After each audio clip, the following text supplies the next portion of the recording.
Olá, tudo bem? Aqui é a Vivi Siqueira e a gente inicia hoje mais uma série de áudios que nós vamos falar sobre as ordens da lei da ajuda ou as leis da ajuda. Esse tema é sobre Bert Hellinger, tem alguns livros sobre isso, inclusive o livro As Ordens da Lei da Ajuda, que eu aconselho vocês a lerem. Se vocês quiserem saber mais, eu vou deixar o PDF com vocês. E ele vai falar sobre quais são as regras quando a gente tenta ou quer ajudar alguém, né?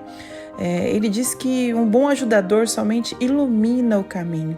Ver-se como lanterna seria como se você reconhecesse que o outro tem o controle da própria vida e que você está ali somente para dar a luz ao que ele não vê. A gente pode usar isso não só como terapeuta, né, mas também quando a gente quer ajudar algum ente familiar, quando a gente quer ajudar um amigo. Então, ele descreve que existem 5 leis a serem respeitadas, 5 ordens da lei da ajuda que devem ser respeitadas quando se trata de tentar ajudar. Apesar dele descrever no livro que essas leis da ajuda, elas são muito mais pertinentes a quem trabalha com a ajuda, seja de forma voluntária ou como profissional, eu deixo aqui anotado a minha opinião própria sobre isso, que é possível sim aplicar essas leis da ajuda na vida pessoal também, quando se trata de tentar ajudar outras pessoas próximas a gente, né? Seja família, seja amigos, sejam pessoas que a gente quer bem, né? Então, eu vou passar para vocês um script de como é que funcionam essas ordens da lei da ajuda, para que vocês possam, a partir daí, conseguir ajudar sem um envolvimento desnecessário para que o processo ocorra. Uma vez que existe um envolvimento com o processo de ajuda, acaba que o processo é interrompido, porque passa a haver uma diferença muito grande entre quem ajuda e quem é ajudado, transformando isso numa cena egóica, né? Onde existe ali um super-herói e existe uma vítima. E não é assim que a gente trabalha com ajuda, né? A lei da ajuda, ela diz que somente quem recebe a luz, né, a ajuda, o auxílio, é que é capaz de decidir o que fazer com o que vem. Então, nosso papel como ajudador, que é o que nós vamos falar sobre o tema agora, como ajudador, nosso papel seria dar luz ao caminho de quem está sendo ajudado, jamais interferir nas decisões dessa pessoa, apenas iluminar esse caminho de forma que a pessoa tenha claro para ela, quando ela enxerga aquele caminho, quais opções ela tem e a partir daí consiga colher o resultado das próprias decisões. Ela tem aí uma escolha consciente, né? Então, a gente vai fazer com que ela consiga enxergar melhor.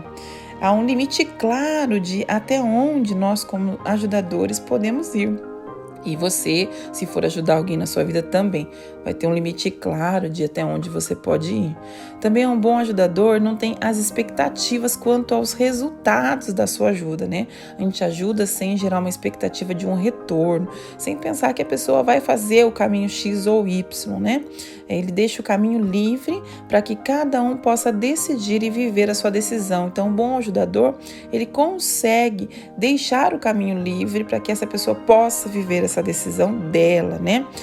Viver as suas escolhas de forma mais consciente possível, mas a própria escolha como um ser adulto e errante, tendo os próprios desafios da vida e colhendo frutos daqueles desafios, né? Ao deixar o outro livre, o ajudador, ele também está livre para seguir o próprio destino.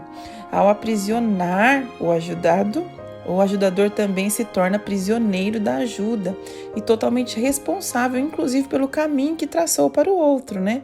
Então, a gente tem que diferenciar, porque essas regras da ajuda, nós estamos falando de adultos, né? Quando se trata de crianças ou de pessoas presas na infância, aí o ajudador depende de fazer um papel de tutor mesmo daquele indivíduo, né? Seja como fazer um tutor da criança, seja um tutor do adulto infantilizado. Então, daí nesse caso, não vai caber aqui nesse processo desses áudios que nós estamos falando, né?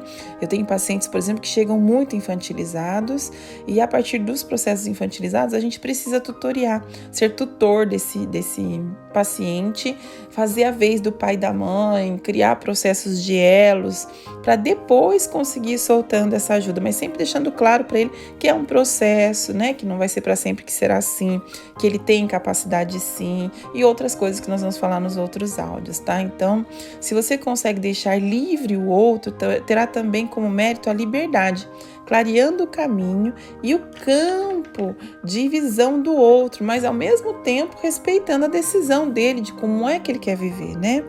Aí você pode perguntar, mas Vivi, então eu não posso ter opinião? Claro que sim.